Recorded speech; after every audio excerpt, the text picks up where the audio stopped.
Thank you Holi spirit. ದೇವರು ಪ್ರತಿಯೊಬ್ಬರಿಗೆ ಸೇವೆಯನ್ನು ಕೊಟ್ಟಿದ್ದಾನೆ. ಅಂದರೆ ನಮ್ಮೆಲ್ಲರಿಗೆ ಒಂದು ಸೇವೆಯ ಜವಾಬ್ದಾರಿ ಕೊಡಲ್ಪಟ್ಟಿದೆ. ಇಲ್ಲಿ ಕುಂತಂಥ ಪ್ರತಿಯೊಬ್ಬರಿಗೆ, ಅಂದರೆ ನನ್ನಿಂದ ಹಿಡಿದು ಪ್ರತಿಯೊಬ್ಬರಿಗೆ ಪರಿಪೂರ್ಣ ಸೇವೆಯ ಕರೆ ಇದ್ದರೆ, ಅಥವಾ ದೇವರು ನಿಮ್ಮನ್ನು ಕರೆದಾಗ ಮಾತ್ರ ನೀವು ಎಲ್ಲವನ್ನು ಬಿಟ್ಟು ಬರಬಹುದು. ಆದರೆ ಎಲ್ಲವನ್ನು ಬಿಟ್ಟು ಬರೋದೇ ಸೇವೆ ಅಲ್ಲ. ನೀವು ಕೆಲಸ ಮಾಡುತ್ತಾನೆ ನೀವು ದೇವರ ಸೇವೆಗಳನ್ನು ಮಾಡಬಹುದು ಅಂತ ನಾನು ನಿಮಗೆ ನಿನ್ನೆ ಅದರ ಕುರಿತು ಸಾರಿದೆ ಪ್ರಿಯರೇ. ಅಂಬಾಸಿಡರ್ ಬಗ್ಗೆ ನಾನು ಹೇಳಿದೆ. ಆ ಮೆಸೇಜ್ ಯೂಟ್ಯೂಬಲ್ಲಿ ನಾವು ಹಾಕಿದ್ದೇವೆ. ಮತ್ತೊಂದು ಸಾರಿ ಕೇಳ್ರಿ, ರಿಪೀಟ್ ಕೇಳ್ರಿ. ಯಾವಾಗ ವಾಕ್ಯ ಕೇಳಿಸ್ಕೊಳ್ತೇವೋ ಹೆಚ್ಚು ನಮ್ಮ ನಂಬಿಕೆ ಹೆಚ್ಚಾಗ್ತದೆ. ಓಕೆ, ಸೊ ಈಗ ಈ ಬೈಬಲ್ ಶಾಲೆಯ ಮೂಲಕ ದೇವರು 45 ಯುದ್ಧದ ಕುದುರೆಗಳನ್ನು ಸಿದ್ಧ ಮಾಡಿದ್ದಾನೆ. ಯಾಕೆ ಸಿದ್ಧ ಮಾಡಿದ್ದಾನೆ ಅಂದರೆ, ಈ ಕರ್ನಾಟಕದಲ್ಲಿ ಇರುವಂಥ ಪರಿಸ್ಥಿತಿಯನ್ನು ಬದಲಾವಣೆ ಮಾಡೋಕ್ಕೆ. ಇದು ನಾವು ಅರ್ಥ ಮಾಡ್ಕೋಬೇಕು ಪ್ರಿಯರೇ. ಸೊ ನಾನು ನಿನ್ನೆ ನಿಮಗೆ ಕೆಲವು ವಿಷಯಗಳು ಹೇಳಿದೆ. ಅದರಲ್ಲಿ ಒಂದು ಏನಂದರೆ, ಬೆಳೆ ಬಹಳ ಇದೆ, ಕೆಲಸದವರು ಕಡಿಮೆ ಇದ್ದಾರೆ ಅಲ್ಲ. ಆ ಕೆಲಸದವನು ನಾನು, ನೀವು. ಸೊ ನಾವೆಲ್ಲರೂ ಕೆಲಸಗಾರರನ್ನು ಸಿದ್ಧಪಡಿಸ್ತಾ ಇದ್ದೇವೆ ಆ ಬೆಳೆಯನ್ನು ಕೊಯ್ಯೋದಕ್ಕೆ. ಒಂದು ನಾನು ನಿಮಗೆ ಬೇಡಿಕೊಳ್ತೇನೆ, ಡಿನಾಮಿನೇಷನ್ ಮೈಂಡ್ಸೆಟ್ಟಿಂದ ನಾವು ಹೊರಗಡೆ ಬರೋಣ. ಈ ಒಂದು ಏನಂತಾರೆ, ನಾನು ಈ ಸಭೆಯವನು, ನಾನು ಈ ಸಭೆಯವಳು, ನಮಗೆ ಈ ಪಾಸ್ಟ್ರು ಇದ್ದಾರೆ, ನಮಗೆ ಆ ಪಾಸ್ಟ್ರ್ ಇದ್ದಾರೆ, ಅವೆಲ್ಲದರಿಂದ ನಾವು ಹೊರಗಡೆ ಬಂದರೆ ಸ್ವಲ್ಪ ನಾವು ಸುಗ್ಗಿಯನ್ನು ನೋಡಬಹುದು ಪ್ರಿಯೆ. ತುಂಬ ಜನರಿಗೆ ಯಾಕೆ ಇವತ್ತು ಸುಗ್ಗಿ ಕಣ್ಣಿಗೆ ಕಾಣ್ತಾ ಇಲ್ಲ ಅಂದರೆ, ಇಲ್ಲಿ ನಾನು ನೀವು ಅರ್ಥ ಮಾಡಿಕೊಳ್ಳಬೇಕಾಗಿರೋದು ಏನಂದರೆ, ಸುಗ್ಗಿ ಯಾಕೆ ಕಾಣ್ತಾ ಇಲ್ಲ ಅಂದರೆ ಅವರು ನೋಡುತ್ತಾ ಇಲ್ಲ. ಹೇಗೆ ಪಾಸ್ಟರ್ ಶ್ರೀನಿವಾಸನ್ ಅವರು ಹೇಳಿದರು, ಕೆಲವರು ಕಂಪ್ಲೀಟ್ ಕುರುಡರಾಗಿದ್ದಾರೆ, ಇನ್ನು ಕೆಲವರು ಸ್ವಲ್ಪ ಕುರುಡರಾಗಿದ್ದಾರೆ. ಸೊ ಈ ಕುರುಡುತನ ಅನ್ನೋದು ಸಭೆಗಳಲ್ಲಿ ಮತ್ತು ವಿಶ್ವಾಸಿಗಳಲ್ಲಿ ಅದು ಸೈತಾನನು ನಮಗೆ ಕೊಟ್ಟಂಥ ಒಂದು ಮೋಸದ ಒಂದು ಆಲೋಚನೆಗಳು. ಏನು ಅಂದರೆ, ನಾನು ಸೇವಕ ಅಲ್ಲ, ನಾನು ಆಡಿಯನ್ಸ್ ಅಷ್ಟೇ, ನಾನು ಹೋಗ್ತೇನೆ ಬರ್ತೇನೆ, ನನ್ನ ಕೆಲಸ ಏನಲ್ಲ, ನಾನು ಸಂಡೇ ಟು ಸಂಡೇ ವಿಶ್ವಾಸಿ ಅಂತ ಸೈತಾನನು ನಮ್ಮ ಒಂದು ಮನಸ್ಸಿನಲ್ಲಿ ಒಂದು ತಪ್ಪಾದ ಆಲೋಚನೆಯನ್ನು ಹಾಕಿದ್ದಾನೆ.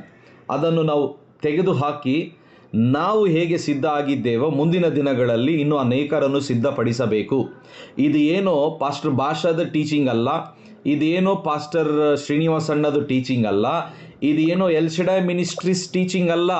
ದಿಸ್ ಈಸ್ ಯೇಸು ಕ್ರಿಸ್ತನು ಈ ಒಂದು ವಿಷಯಗಳು ಬೈಬಲಲ್ಲಿ ತಿಳಿಸಿದ್ದೇ ನಾವು ಬೋಧಿಸ್ತಾ ಇದ್ದೇವೆ. ಇದೇನೋ ಸ್ಪೆಷಲ್ ಟೀಚಿಂಗ್ಸ್ ಅಲ್ಲ, ಇದೇನೋ ನಾವೇ ಬೋಧಿಸ್ತಾ ಇದ್ದೇವೆ ಅಂತಲ್ಲ, ಯೇಸು ಕ್ರಿಸ್ತನು ಬೋಧಿಸಿದ್ದೇ ನಾವು ಬೋಧಿಸ್ತಾ ಇದ್ದೇವೆ. ಸೊ ಅದಕ್ಕೆ ಪಾಸ್ಟರ್ ಭಾಷಾ ಡಾಕ್ಟ್ರಿನ್ಸ್ ಅಲ್ಲ, ಇದು ಎಲ್ ಶಡೈ ಮಿನಿಸ್ಟ್ರೀಸ್ ಡಾಕ್ಟ್ರಿನ್ಸ್ ಅಲ್ಲ. This is God's doctrines. ಇದು ದೇವರ ಒಂದು ಡಾಕ್ಟ್ರಿನ್ಸ್, ಕ್ರಿಸ್ತನ ಡಾಕ್ಟ್ರಿನ್ಸ್.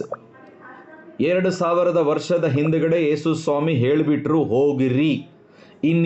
ನಾವು ಯಾಕೆ ವೇಟ್ ಮಾಡಬೇಕು? ಹೋಗೋದು ಕಲಿಬೇಕು. ಅದು ನಮ್ಮ ಒಂದು ಕೆಲಸ. ಓಕೆ, ಈಗ ನಿನ್ನೆ ನಾನು ನಿಮಗೆ ಒಂದು ವಿಷಯವನ್ನು ಹೇಳಿದೆ ಪ್ರಿಯರೇ. ಅದು ಏನು ಅಂದರೆ,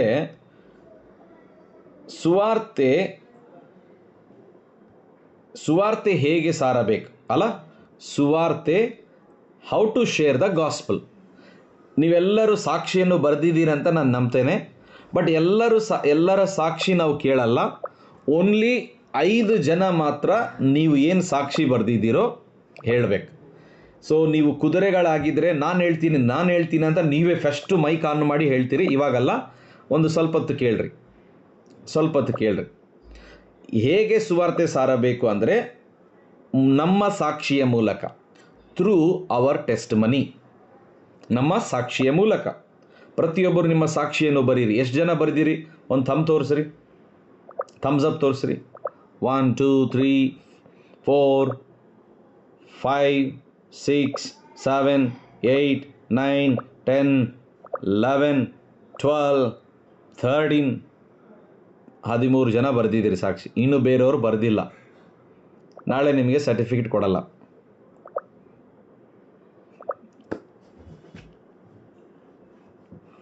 ನಿಜವಾಗ್ಲು ಬರೀಬೇಕು. ಓಕೆ, ನಿಮಗೆ ಬರೆದಾಗ ಏನಾಗ್ತದೆ ಅಂದರೆ, ನೀವು ವಾಕ್ಯಗಳಲ್ಲಿ ನಿಮ್ಮ ಸಾಕ್ಷಿ ನೀವು ಬರೆದಾಗ ನಿಮಗೆ ಗೊತ್ತಾಗ್ತೈತೆ ನಿಮ್ಮ ಸಾಕ್ಷಿ ನೀವು ಓದಿದಾಗ. ಓಕೆ, ಈಗ ತೊಂದರೆ ಇಲ್ಲ. ಬಟ್ 13-14 ಜನ ಪ್ರೇಮ್ ಕೂಡ ಇವಾಗ ಕೈ ಎತ್ತಿದ್ದಾರೆ.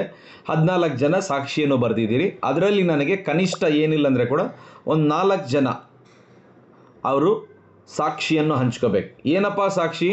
ಈ ಬೈಬಲ್ ಶಾಲೆದಲ್ಲ, ನೀವು ರಕ್ಷಣೆ ಹೊಂದುವುದಕ್ಕಿಂತ ಮುಂಚೆ ಹೇಗಿದ್ರಿ, ರಕ್ಷಣೆ ಅನ್ನು ಹೊಂದುತ್ತಾ ಇರುವಾಗ ಏನು ಆಯಿತು, ರಕ್ಷಣೆ ಹೊಂದಿದ ನಂತರ ಏನು ಆಯಿತು ಅಂತ.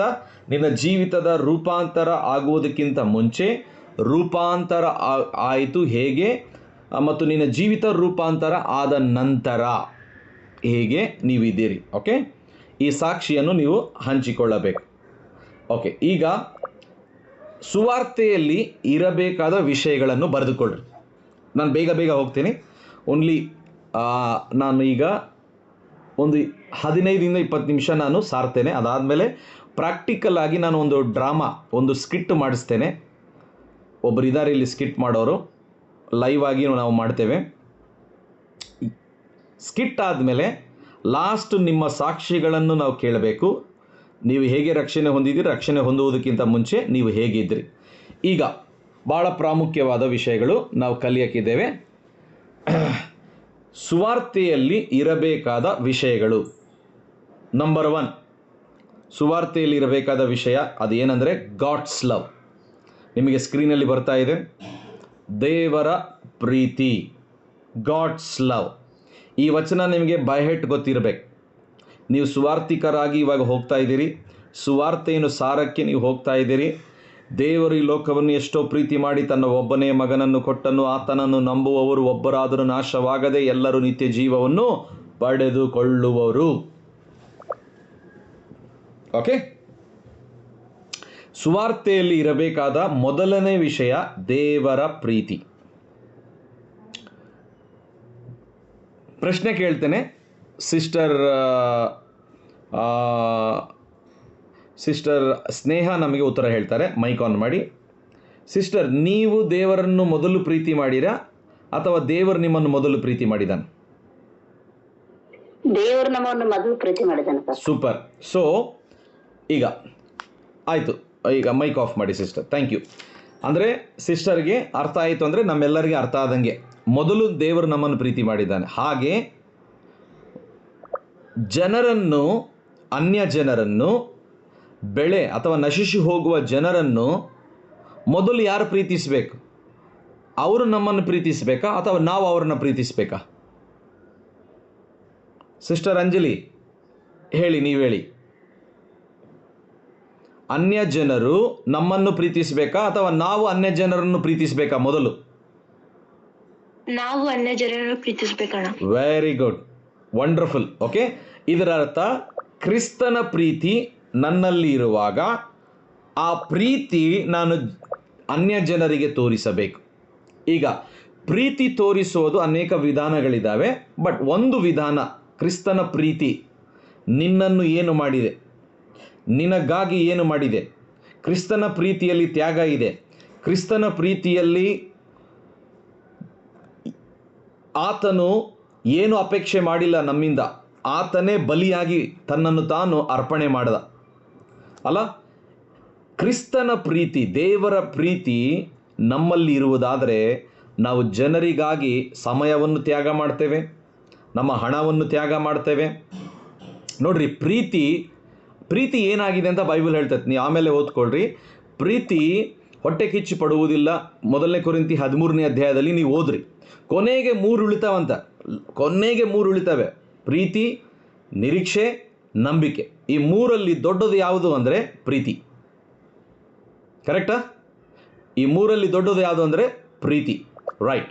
ಸೊ ದೇವರ ಪ್ರೀತಿ ನಮ್ಮ ಸುವಾರ್ತೆಯಲ್ಲಿ ಇರಬೇಕು. ಕೆಲವರು ದೇವರ ಪ್ರೀತಿಯೆಲ್ಲ ಉಗ್ರತೆ ತೋರಿಸ್ಬಿಡ್ತಾರೆ. ಉಗ್ರತೆ, ಯೇಸುವನ್ನು ನೀವು ನಂಬಿಲ್ಲ ಅಂದರೆ ನಿಮ್ಮ ಕಾಲು ಮುರಿದು ಬಿಡ್ತಾನೆ, ನಿಮ್ಮ ಕೈ ಮುರಿದು ಬಿಡ್ತಾನೆ, ನರಕಕ್ಕೆ ಹೋಗಿಬಿಡ್ತೀರಿ. ಅದು ಸುವಾರ್ತೆ ಅಲ್ಲ, ಅದು ಬೆದರಿಕೆ. ಅದರಿಂದ ಜನರು ಹೆದರ್ತಾರೆ ಹೊರತು ಅವರು ದೇವರ ಹತ್ತಿರ ಬರೋಕ್ಕೆ ಕಷ್ಟ ಪ್ರಿಯರೇ. ಎರಡನೇದು ಕ್ಷಮಾಪಣೆ, ಫರ್ಗ್ಯೂನೆಸ್ ಅಲ್ಲ, ಯಾವ ರೀತಿಯಲ್ಲಿ ಯೇಸು ಕ್ರಿಸ್ತನು ವ್ಯಭಿಚಾರಿ ಸ್ತ್ರೀಯನ್ನು ಕ್ಷಮಿಸಿದ, ನನ್ನನ್ನು ನಿಮ್ಮನ್ನು ಹಾಗೆ ಕ್ಷಮಿಸಿದ.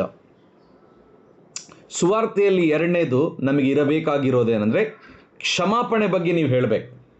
ಅಂದರೆ ನೀವು ಜನರಿಗೆ ಸುವಾರ್ತೆಯನ್ನು ಹೇಳುವಾಗ ನೀವು ಅವರಿಗೆ ಹೇಳಬೇಕು ಏನು ಅಂತ ಅಂದರೆ, ದೇವರು ನಿಮ್ಮನ್ನು ಪ್ರೀತಿಸ್ತಾನೆ, ದೇವರು ನೀವು ಮಾಡಿದ ಎಲ್ಲ ತಪ್ಪುಗಳನ್ನು ಕ್ಷಮಿಸ್ತಾನೆ. ಕ್ಷಮಾಪಣೆ ಎಲ್ಲಿರ್ತದೋ ಅಲ್ಲಿ ಅಂಗೀಕಾರ ಇರ್ತದೆ. ಈ ಸ್ತ್ರೀಯ ಸ್ಥಿತಿ ಗತಿ ಏನಂದರೆ, ಆಕೆಯನ್ನು ಯಾರು ಅಂಗೀಕರಿಸಿಲ್ಲ ಪ್ರಿಯರೇ. ಆಕೆಯನ್ನು ಎಲ್ಲರೂ ಕಲ್ಲು ತೆಗೆದು ಬಿಸಾಕಬೇಕಂತಿದ್ರು ಆಕೆ ಮೇಲೆ. ಆದರೆ ಯೇಸು ಸ್ವಾಮಿ ಅಲ್ಲಿ ಬಂದು ಆಕೆಯನ್ನು ಕ್ಷಮಿಸಿ, ಇನ್ನೊಂದು ಸಾರಿ ನೀನು ಪಾಪ ಮಾಡಬೇಡ ಅಂತ ಕಳಿಸಿಬಿಡ್ತಾನೆ. ನೋಡ್ರಿ, ಈ ಕ್ಷಮಾಪಣೆ ಬಹಳ ಬಹಳ ಪ್ರಾಮುಖ್ಯ ಪ್ರಿಯರೇ. ನೀವು ಕ್ಷಮಾಪಣೆ ಬಗ್ಗೆ ಅವರಿಗೆ ಹೇಳೋದು ಮಾತ್ರ ಅಲ್ಲ, ನೀವು ಕ್ಷಮಿಸುವವರಾಗಿರಬೇಕು ಬೇರೆಯವರ ತಪ್ಪುಗಳನ್ನು. ಸುವಾರ್ತೆ ಸಾರುವವರು ನಿಜವಾಗ್ಲೂ ಯೇಸುವನ್ನು ಕಂಡುಕೊಂಡಿದವರು ಯಾರ ಬಗ್ಗೆ ಕೂಡ ಕಹಿ ಭಾವನೆ ಒಳಗಡೆ ಇರುವುದಿಲ್ಲ. ಕಹಿ ಭಾವನೆ ಇರಬಾರ್ದು ಕೂಡ. ಯಾರ ಹೃದಯದಲ್ಲಿ ಕಹಿ ಭಾವನೆ ಇರ್ತತೋ ಅವ್ರು ಇನ್ನೂ ಸುವಾರ್ತೆ ಅರ್ಥ ಮಾಡಿಕೊಂಡಿಲ್ಲ. ನೋಡ್ರಿ ಪ್ರಿಯರೇ, ಕೆಲವು ಸಾರಿ ನಮ್ಮ ಜೊತೆಯಲ್ಲಿದ್ದವ್ರನ್ನ ನಾವು ಸಹಿಸ್ಕೊಳ್ಳೋಕ್ಕೆ ಕಷ್ಟ ಆಗ್ತದೆ. ಜಾಗ್ರತೆ ಕೇಳಿಸ್ಕೊಳ್ರಿ. ಇವನ್ ನಾನು ಪಾಸ್ಟರ್ ಆದರೆ ಕೂಡ ಕೆಲವು ಸಾರಿ ನಾವು ಕ್ಷಮಿಸೋಕ್ಕೆ ಬೇರೆಯವ್ರಿಗೆ ಬಹಳ ಕಷ್ಟ. ಆದರೆ ಯೇಸುವನ್ನು ನೀವು ನೋಡ್ರಿ, ಯೇಸುವಿನ ಶಿಲುಬೆಯನ್ನು ನೋಡ್ರಿ, ಯೇಸುವಿನ ತ್ಯಾಗ ನೋಡ್ರಿ, ಯೇಸುವಿನ ಜೀವನವನ್ನು ನೋಡ್ರಿ, ಕ್ಷಮಿಸೋದು ಸುಲಭ ಆಗ್ಬಿಡ್ತದೆ. ಕ್ಷಮಾಪಣೆ ಬಗ್ಗೆ ಹೇಳಬೇಕು. ಓಕೆ, ಸೊ ನಾನೇನು ಹೇಳ್ತಾ ಇದ್ದೀನಿ ಅಂದರೆ, ನೀವು ಯೇಸುವಿನ ಪ್ರೀತಿ ಬಗ್ಗೆ ಹೇಳಿ, ಕ್ಷಮಾಪಣೆ ಬಗ್ಗೆ ಹೇಳಬೇಕು. ನಮ್ಮ ಜೀವನ ಕೂಡ ಹಂಗೆ ಇರಬೇಕು ರೀ. ಆಮೇಲೆ ಮೂರನೇದು, ಯೇಸುವಿನ ಶಿಲುಬೆ ಬಗ್ಗೆ ನಾವು ಮಾತಾಡಬೇಕು. ಸುವಾರ್ತೆಯಲ್ಲಿ ಇರಬೇಕಾದ ವಿಷಯಗಳಲ್ಲಿ ಮೂರನೇದು cross. This is very powerful. ಶಿಲುಬೆ ಬಗ್ಗೆ ನಾವು ಹೇಳಲೇಬೇಕು ಪ್ರಿಯರೇ. ಶಿಲುಬೆ ಮೇಲೆ ಏನು ಆಯಿತು? ಪೇತ್ರನು ಈ ಶಿಲುಬೆ ಬಗ್ಗೆ ಹೇಳುವಾಗ ಆತನ ಮೊದಲನೇ ಪ್ರಸಂಗದಲ್ಲಿ 3,000 ಜನರು ರಕ್ಷಣೆ ಹೊಂದಿದರಂತೆ. 3,000 ಪೀಪಲ್. ಆಮೆನ್. ಮೂರನೇ ವಿಷಯ, ನಾವು ಕ್ರಾಸ್ ಬಗ್ಗೆ ಮಾತಾಡಬೇಕು, ಶಿಲುಬೆ ಬಗ್ಗೆ ಮಾತಾಡಬೇಕು. ಯಾರೋ ಒಬ್ಬ ಸೇವಕರು ನನಗೆ ಹೇಳಿದರು, ನಾನು ಅದನ್ನು ಅಭ್ಯಾಸ ಮಾಡಿಕೊಂಡಿದ್ದೇನೆ. ನಮ್ಮ ಪ್ರಸಂಗದಲ್ಲಿ ನಾವು ಏನೇ ಪ್ರಸಂಗ ಮಾಡಲಿ, ಸಭೆಯಲ್ಲಿ ಅಥವಾ ಹೊರಗಡೆ, ಎಲ್ಲೋ ನಾವು ಕ್ರಾಸ್, ಶಿಲುಬೆ ಬಗ್ಗೆ, ಶಿಲುಬೆ ಮೇಲೆ ಏನು ಆಯಿತು ಅದರ ಕುರಿತು ನಾವು ಅಲ್ಲಿ ತಂದೀವಂದರೆ ಅಲ್ಲಿ ವಾತಾವರಣ ಬದಲಾವಣೆ ಆಗ್ತದೆ. ಅಲ್ಲಿ ದೇವರ ಪ್ರಸನ್ನತೆ ಪ್ರತ್ಯಕ್ಷ ಆಗ್ತದೆ. ಇದು ನನಗೆ ಒಬ್ಬ ಸೇವಕರಿಂದ ನಾನು ಎಲ್ಲಿಂದೋ ಕೇಳಿದ್ದೆ. ನಾನು ಅದನ್ನು ಅಭ್ಯಾಸ ಮಾಡಿಕೊಂಡಿದ್ದೇನೆ, ನಾನು ನೋಡಿದ್ದೇನೆ ಪ್ರಿಯರು. ನಾನು ಯಾವಾಗ ಯೇಸುವಿನ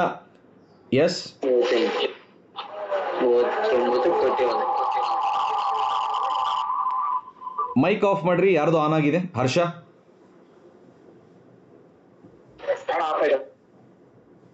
ಓಕೆ. ಸೊ ಯಾವಾಗ ಶಿಲುಬೆ ಬಗ್ಗೆ ನಾವು ಮಾತಾಡ್ತೇವೋ ಅಲ್ಲಿ ದೇವರ ಶಕ್ತಿ ಪ್ರತ್ಯಕ್ಷ ಆಗ್ತದೆ ಪ್ರಿಯರೇ. ಸೊ ಈ ಶಿಲುಬೆ ಬಗ್ಗೆ ನಮಗೆ ಗೊತ್ತಿರಬೇಕು. ಶಿಲುಬೆ ಮೇಲೆ ಏನಾಯಿತು? ಶಿಲುಬೆ ಮೇಲೆ ಯಾಕೆ ಸತ್ತೋದ ಯೇಸು ಸ್ವಾಮಿ? ಪಾಪಕ್ಕಾಗಿ. ಅಲ್ಲಿ ಹೇಳಬೇಕು ನೀವು, ಯೇಸು ಸ್ವಾಮಿಯ ಶಿಲುಬೆ ಅದು ನನ್ನ ಪಾಪಕ್ಕಾಗಿ, ನಿಮ್ಮ ಪಾಪಕ್ಕಾಗಿ. ಅಂದರೆ ಅಲ್ಲಿ ಪಾಪದ ಬಗ್ಗೆ ನೀವು ಬಂದು ಹೇಳಬೇಕು. ಯೇಸು ಸ್ವಾಮಿ ಶಿಲುಬೆ ಮೇಲೆ ಸತ್ತಿದ್ದು ಇಡೀ ಜಗತ್ತಿನ ಪಾಪಕ್ಕಾಗಿ. ಹಲ್ಲೆಲೂಯಾ. ಆತನ ರಕ್ತ ಸುರಿಸಿದ್ದು, ಶ್ರಮೆ ಅನುಭವಿಸಿದ್ದು ಇಡೀ ಮಾನವನ ಕುಲಕ್ಕಾಗಿ. ಇದನ್ನೇ ಪೇತ್ರನು ಎದ್ದು ನಿಂತ್ಕೊಂಡು ಹೇಳುವಾಗ 3,000 ಜನರು ರಕ್ಷಣೆ ಹೊಂದಿದರು. ನೀವು ಎಲ್ಲೇ ಪ್ರಯಾಣ ಮಾಡ್ತಾ ಇರಲಿ, ಇದು ನೆನಪಿರಲಿ. ಮೊದಲನೇದಾಗಿ ದೇವರ ಪ್ರೀತಿ, ಎರಡನೇದಾಗಿ ದೇವರ ಕ್ಷಮಾಪಣೆ, ಮೂರನೇದಾಗಿ ದೇವರ ಒಂದು ಯೇಸು ಸ್ವಾಮಿಯ ಶಿಲುಬೆ, ನಾಲ್ಕನೇದಾಗಿ ಯೇಸುವಿನ ಮರಣದ ಬಗ್ಗೆ ಮಾತಾಡಬೇಕು ನಾವು. ಮರಣದ ಬಗ್ಗೆ ಇದನ್ನೇ ಪೇತ್ರನು ಮಾತಾಡ್ತಾನೆ. ನೀವು ಯಾವ ಯೇಸುವನ್ನು ಶಿಲುಬೆಗೆ ಹಾಕಿದಿರಲ್ಲ, ಆತನು ಸತ್ತಿದ್ದಾನೆ. ಆತನು ಸತ್ತು ಹೋಗೋದು ಮಾತ್ರ ಅಲ್ಲ, ಸತ್ತು ಹೋಗಿ 3ನೇ ದಿವಸ ಎದ್ದು ಬಂದಿದ್ದಾನೆ. ಪೌಲನು ಒಂದು ಪುಸ್ತಕದಲ್ಲಿ ಬರೀತಾನೆ, ಒಂದು ವೇಳೆ ಯೇಸು ಸ್ವಾಮಿ ಸತ್ತು ಎದ್ದು ಬಂದಿಲ್ಲ ಅಂದರೆ ನಮ್ಮ ಪ್ರಸಂಗಗಳು ವ್ಯರ್ಥ, ನಾವು ಮಾಡುವ ಸೇವೆ ವ್ಯರ್ಥ. ಅಂದರೆ ಯೇಸು ಸ್ವಾಮಿಯ ಪುನರುತ್ಥಾನದ ಬಗ್ಗೆ ನಾವು ಮಾತಾಡಬೇಕು. ಯೇಸು ಸ್ವಾಮಿ ಸತ್ತು ಎದ್ದು ಬಂದ ನಮ್ಮ ಒಂದು ಸುವಾರ್ತೆಯಲ್ಲಿ. ಆಮೆನ್. ಪುನರುತ್ಥಾನದ ಶಕ್ತಿ ನೋಡ್ರಿ, ಒಂದು ವೇಳೆ ಯೇಸು ಸ್ವಾಮಿ ಪುನರುತ್ಥಾನನಾಗಿ ಎದ್ದು ಬಂದಿಲ್ಲ ಅಂದರೆ ನಾವು ಸುವಾರ್ತೆ ಸಾರಕ್ಕೆ ಆಗ್ತಿದ್ದಿಲ್ಲ, ನಾವು ಸಭೆಯನ್ನು ನಡೆಸೋಕ್ಕಾಗ್ತಿದ್ದಿಲ್ಲ, ನಾವು ಪರಿಪೂರ್ಣವಾಗಿ ಯೇಸು ಕ್ರಿಸ್ತನು ಯಾವುದಕ್ಕಾಗಿ ಬಂದ ಆ ವಿಷಯಗಳನ್ನು ಅರ್ಥ ಮಾಡಿಕೊಳ್ಳೋಕ್ಕೆ ನಮಗೆ ಆಗ್ತಿದ್ದಿಲ್ಲ. ಸೊ ಪುನರುತ್ಥಾನದ ಬಗ್ಗೆ ಮಾತಾಡಬೇಕು ನಾವು. ಪುನರುತ್ಥಾನದ ಬಗ್ಗೆ ಯಾವಾಗ ಮಾತಾಡ್ತೇವೋ ಆವಾಗವಾಗ ಆ ಪುನರುತ್ಥಾನದಲ್ಲಿರುವಂಥ ಶಕ್ತಿ ನಾವು ಮಾತ್ರ ಅಲ್ಲ ಅನುಭವಿಸೋದು, ನೀವು ಯಾರಿಗೆ ಸುವಾರ್ತೆ ಹೇಳ್ತೀರೋ ಆ ಪುನರುತ್ಥಾನದ ಶಕ್ತಿ ಆ ವ್ಯಕ್ತಿಗೆ ಮುಡ್ತದೆ. ಅದಕ್ಕೆ ಸುವಾರ್ತೆಯು ದೇವರ ಶಕ್ತಿಯಾಗಿದೆ. ರೋಮ 1:16 ನಾವು ನೋಡುತ್ತೇವೆ. Gospel is the power of god. ಯಾವ ಪವರ್ ಅದು? ಯಾವ ಶಕ್ತಿ ಅದು? ಬರೀ ದೇವರು ನಿಮ್ಮನ್ನು ಪ್ರೀತಿಸ್ತಾನೆ ಅದ್ರ ಮಾತಲ್ಲ. ಒಂದು ವೇಳೆ ನೀವು ಯೇಸುವನ್ನು ನಂಬಿಲ್ಲ ನರಕಕ್ಕೆ ಹೋಗ್ತೀರಿ, ಅದಲ್ಲ ಸುವಾರ್ತೆ. ಸುವಾರ್ತೆಯಲ್ಲಿ ದೇವರ ಪ್ರೀತಿ ಇರಬೇಕು, ದೇವರ ಕ್ಷಮಾಪಣೆ ಇರಬೇಕು, ಶಿಲುಬೆ ಬಗ್ಗೆ ಮಾತಾಡಬೇಕು. ಅಷ್ಟೇ ಅಲ್ಲ, ಪುನರುತ್ಥಾನದ ಬಗ್ಗೆ ಕೂಡ ಮಾತನಾಡಬೇಕು.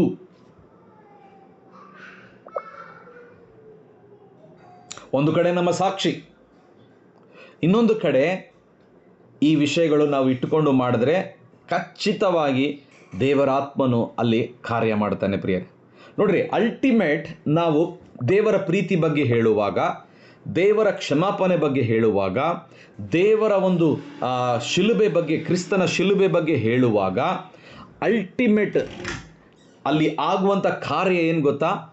ಪಾಪಿಯಲ್ಲಿ ಮನವರಿಕೆ ಉಂಟಾಗ್ತದೆ. ಅಂದರೆ ಒಬ್ಬ ಪಾಪಿಗೆ ದೇವರ ಕಡೆ ತೆಗೆದುಕೊಂಡು ಬರೋದು ನನ್ನ ನಿನ್ನ ಬುದ್ಧಿಯ ಮಾತುಗಳು ಅಲ್ಲ, ನನ್ನ ನಿನ್ನ ಅನುಭವದ ಮಾತುಗಳು ಅಲ್ಲ. ಪುನರುತ್ಥಾನದ ಶಕ್ತಿನೇ ಒಂದು ಪಾಪಿಗೆ ದೇವರ ಕಡೆ ತೆಗೆದುಕೊಂಡು ಬರೋಕ್ಕೆ ಸಾಧ್ಯ. ಪವಿತ್ರಾತ್ಮನೇ ಅವರ ಹೃದಯದಲ್ಲಿ ಮನವರಿಕೆಯನ್ನು ಉಂಟು ಮಾಡುತ್ತಾನೆ. ನಾವು ಒತ್ತಾಯ ಮಾಡಬಾರದು ಯಾರಿಗೆ ಸುವಾರ್ತೆ ಕೇಳ್ರಿ ಅಂತ. ಒತ್ತಾಯ ಅಂದರೆ ನೀವು ನಂಬ್ರಿ, ಇಲ್ಲಾಂದರೆ ನರಕಕ್ಕೆ ಹೋಗಿಬಿಡ್ತೀರಿ, ಇಲ್ಲಾಂದರೆ ದೇವರು ನಿಮ್ಮನ್ನು ನೀವು ನಂಬಿಲ್ಲ ಅಂದರೆ ದೇವರು ನಿಮಗೆ ಶಿಕ್ಷೆ ಹಾಕ್ತಾನೆ, ನಿಮ್ಮ ಜೀವಿತದಲ್ಲಿ ಕೆಟ್ಟದಾಗ್ತತೆ. ಇವೆಲ್ಲ ಸುವಾರ್ತೆ ಅಲ್ಲ ಪ್ರಿಯರೇ. ಸುವಾರ್ತೆ ದೇವರ ಶಕ್ತಿಯಾಗಿದೆ. ಅದು ಕ್ರಿಸ್ತನ ಪ್ರೀತಿ ಬಗ್ಗೆ, ಕ್ರಿಸ್ತನ ಕ್ಷಮಾಪಣೆ ಬಗ್ಗೆ, ಕ್ರಿಸ್ತನ ಶಿಲುಬೆಯ ಬಗ್ಗೆ, ಕ್ರಿಸ್ತನ ಪುನರುತ್ಥಾನದ ಬಗ್ಗೆ. ಆಮೆನ್. ಮರಣದ ಬಗ್ಗೆ ಮತ್ತು ಪುನರುತ್ಥಾನದ ಬಗ್ಗೆ ಈ 5 ವಿಷಯಗಳು ನಾವು ಹೇಳುವವರಾಗಿರಬೇಕು. ಆತನ ಮರಣ, ಆತನ ಒಂದು ಶಿಲುಬೆ, ಆತನ ಒಂದು ಮರಣ, ಆತನ ಒಂದು ಪುನರುತ್ಥಾನ. ಅಂದರೆ ಯೇಸು ಸ್ವಾಮಿ ಇನ್ನು ಶಿಲುಬೆ ಮರಣದ ಸಮಾಧಿಯಲ್ಲಿಲ್ಲ, ಆತನು ಎದ್ದು ಬಂದಿದ್ದಾನೆ. ಈ 5 ವಿಷಯಗಳು ಈ ಸುವಾರ್ತೆಯಲ್ಲಿ ಇರಬೇಕು ಪ್ರಿಯರೇ. ಸೊ ಅದಕ್ಕೆ ಪೌಲನು ಹೇಳ್ತಾನೆ, ನಾನು ಸುವಾರ್ತೆ ವಿಷಯದಲ್ಲಿ ನಾಚಿಕೆ ಪಡುವವನಲ್ಲ. ಯಾಕಂದರೆ ಆ ಸುವಾರ್ತೆಯು ದೇವರ ಶಕ್ತಿಯಾಗಿದೆ. ಯಾರಿಗೆ ಆ ಶಕ್ತಿ ಮುಟ್ತತೋ ಅವರೆಲ್ಲರೂ ರಕ್ಷಣೆ ಹೊಂದುತ್ತಾರೆ. ಅದು ಯಹೂದ್ಯನಾಗಲಿ, ಗ್ರೀಕನಾಗಲಿ, ಅನ್ಯನಾಗಲಿ, ನಂಬುವವರಿಗೆ ಅದು ರಕ್ಷಣೆ ಉಂಟು ಮಾಡುತ್ತದೆ. ಸೇಮ್ ಗಾಸ್ಪಲ್ ಈ 100 ಭಾಷೆಯನ್ನು ಬದಲಾವಣೆ ಮಾಡಿದೆ. ಸೇಮ್ ಗಾಸ್ಪಲ್ ಇಲ್ಲಿ ಕುಂದಂಥ ಪ್ರತಿಯೊಬ್ಬರನ್ನು ಬದಲಾವಣೆ ಮಾಡಿದೆ. ನೀವು ಸುವಾರ್ತೆ ಸಾರುವಾಗ ಒಬ್ಬ ಪಾಪಿ ದೇವರ ಕಡೆ ಬರಬೇಕು ಅಂದರೆ ನಾವು ಯೇಸುವಿನ ಪುನರುತ್ಥಾನದ ಬಗ್ಗೆ ಮಾತಾಡಬೇಕು, ಯೇಸುವಿನ ಮರಣದ ಬಗ್ಗೆ ಮಾತಾಡಬೇಕು, ಯೇಸು ಸ್ವಾಮಿಯ ಶಿಲುಬೆ ಬಗ್ಗೆ ಮಾತಾಡಬೇಕು, ಯೇಸು ಸ್ವಾಮಿಯ ಕ್ಷಮಾಪಣೆ ಬಗ್ಗೆ ಮಾತಾಡಬೇಕು, ಯೇಸು ಸ್ವಾಮಿಯ ಪ್ರೀತಿ ಬಗ್ಗೆ ಮಾತಾಡಬೇಕು. ಆಮೆನ್. ಈ 5 ವಿಷಯಗಳು ನಮ್ಮ ಸುವಾರ್ತೆಯಲ್ಲಿ ಇರಬೇಕಾಗಿದೆ. ಈ 5 ವಿಷಯಗಳು. ನಾನು ನಿಮಗೆ ಒಂದು ಸಲಹೆ ಕೊಡ್ತೇನೆ. ಸುವಾರ್ತೆ ಬಹಳ ಸಿಂಪಲ್ ಆಗಿ ನಾವು ಹೇಳಬಹುದು. ಅದು ಹೇಗೆ ಅಂದರೆ, ಫಸ್ಟ್ ಸ್ಟೆಪ್ ಅದು ನಿಮ್ಮ ಸಾಕ್ಷಿಯ ಮೂಲಕ, through your testimony. First step ನಿಮ್ಮ ಒಂದು ಸಾಕ್ಷಿ. ಸ್ಕ್ರೀನಲ್ಲಿ ನಿಮಗೆ ಚೇಂಜ್ ಆಗ್ತಾ ಇದೆನಾ? ನಿಮ್ಮ ಒಂದು ಸಾಕ್ಷಿಯ ಮೂಲಕ ನೀವು ಸುವಾರ್ತೆಯನ್ನು ಸಾರಬಹುದು ಪ್ರಿಯರೇ. ಸೊ ಆ ಸಾಕ್ಷಿ ಬಹಳ ಪ್ರಾಮುಖ್ಯವಾದದ್ದು. ನಿಮ್ಮ ಸಾಕ್ಷಿ ನಾವು ನಿನ್ನೆ ಓದಿದ್ವಿ, ಅದನ್ನು ಮತ್ತೊಂದು ಸಾರಿ ಓದೋಣ. ಇವಾಗ ಅದನ್ನು ಓದಿ ನಾವು ಈಗ ಒಂದು ಸ್ಕಿಟ್ ಮಾಡೋಕ್ಕಿದ್ದೇವೆ. ಆ ಸ್ಕಿಟ್ ಮೂಲಕ ನಿಮಗೆ ಅರ್ಥ ಆಗ್ತದೆ ಹೇಗೆ ಸುವಾರ್ತೆ ಸಾರಬಹುದು. ಆಮೆನ್. ಒಂದು. ಎರಡನೇದು, ಸ್ಕಿಟ್ ಆದಮೇಲೆ ನೀವೆಲ್ಲರೂ ನಿಮ್ಮ ಸಾಕ್ಷಿಯನ್ನು ಹಂಚ್ಕೋಬೇಕು. ನಿಮ್ಮ ಸಾಕ್ಷಿಗಳು ಹಂಚ್ಕೊಂಡಿದ್ಮೇಲೆ ನಾನು ಈ ಟಾಪಿಕ್ನ ಮುಗಿಸ್ತೇನೆ. ಈ ಟಾಪಿಕ್ ಮುಕ್ತಾಯ ಆದಮೇಲೆ ನಾವೆಲ್ಲರೂ ಪ್ರಾರ್ಥನೆ ಮಾಡಿ ನಾಳೆ ನಾವು ನಮ್ಮ ಸಭೆಯಲ್ಲಿ ಗ್ರ್ಯಾಜುಯೇಷನ್ಗೆ ಭೇಟಿಯಾಗಕ್ಕಿದ್ದೇವೆ. So your testimony is very powerful. ನಿಮ್ಮ ಸಾಕ್ಷಿಯಲ್ಲಿಯೇ ಈ ಒಂದು 5 ವಿಷಯಗಳು ತರಬೇಕು ನೀವು. ನಿಮ್ಮ ಸಾಕ್ಷಿಗಳು ನೀವು ಬರೆದಿರಲ್ಲ, ಆ ಸಾಕ್ಷಿಯಲ್ಲಿಯೇ ಯೇಸುವಿನ ಪ್ರೀತಿ ಬಗ್ಗೆ ನೀವು ತರಬೇಕು. ಯೇಸು ಸ್ವಾಮಿಯ ನಿಮ್ಮ ಸಾಕ್ಷಿಯಲ್ಲಿಯೇ ಯೇಸು ಸ್ವಾಮಿಯ ಪ್ರೀತಿ ಬಗ್ಗೆ ನೀವು ತರಬೇಕು. ಅದರಲ್ಲೇ ಕ್ಷಮಾಪಣೆ ಬಗ್ಗೆ ಹೇಳಬೇಕು, ಮತ್ತು ಶಿಲುವೆ ಬಗ್ಗೆ ಹೇಳಬೇಕು, ಮತ್ತು ಪುನರುತ್ಥಾನದ ಬಗ್ಗೆ ಹೇಳಬೇಕು. ಆವಾಗ ಈ ಸುವಾರ್ತೆ ಅನ್ಯ ಜನರನ್ನು ಮುಟ್ತದೆ. ಹಲ್ಲೆಲೂಯಾ. ಈಗ ನಾವು ಬಹಳ ಬೇಗ ಸ್ಕಿಟ್ ಮಾಡೋಕ್ಕಿದ್ದೇವೆ. ಬಟ್ ಅದನ್ನು ಸ್ಕಿಟ್ ಮಾಡೋಕ್ಕಿಂತ ಮುಂಚೆ, ಸ್ಯಾಮ್ ರೆಡಿನಾ? ಸ್ಕಿಟ್ ಮಾಡೋಕ್ಕಿಂತ ಮುಂಚೆ ಬಾ ಒಳಗೆ ಬಾ. ಸ್ಕಿಟ್ ಮಾಡೋಕ್ಕಿಂತ ಮುಂಚೆ ಯಾಕೆ ತುಂಬ ಜನ ಸುವಾರ್ತೆ ಸೇವೆಯಲ್ಲಿ ಭಾಗಿಯಾಗುವುದಿಲ್ಲ? What is the reason? ಇದನ್ನು ನಾನು ಹೇಳಿ ನಾವು ಸ್ಕಿಟ್ ಮಾಡೋಣ. ಪ್ರಿಯ, ಸುವಾರ್ತೆ ಸೇವೆಯಲ್ಲಿ ಯಾಕೆ ತುಂಬ ಜನ ಭಾಗಿಯಾಗಲ್ಲ? ಯಾರನ್ನು ಹೇಳ್ತೀರಾ? ಇದು sister, what is the reason? Brother, what is the reason? ಹೇಳಿ. ಕೆಲವೊಬ್ರಿಗೆ ಭಯ ಇರುತ್ತೆ ಪಾಸ್ಟ್ರೆ. ಭಯ. ಓಕೆ, ಭಯದ ನಿಮಿತ್ತ. ಓಕೆ, ಸುವಾರ್ತೆ ಸೇವೆ ಯಾಕೆ ಮಾಡಲ್ಲ ಅಂದರೆ ಭಯ ಅಂತ ಹೇಳ್ತಾ ಇದ್ದಾರೆ ಸಿಸ್ಟರ್. ಇನ್ನು ಬೇರೆಯವ್ರು ಹೇಳ್ರಿ. ಸುವಾರ್ತೆಯ ಸೇವೆಯಲ್ಲಿ ಯಾಕೆ ಭಾಳ ಜನ ಭಾಗಿಯಾಗಲ್ಲ?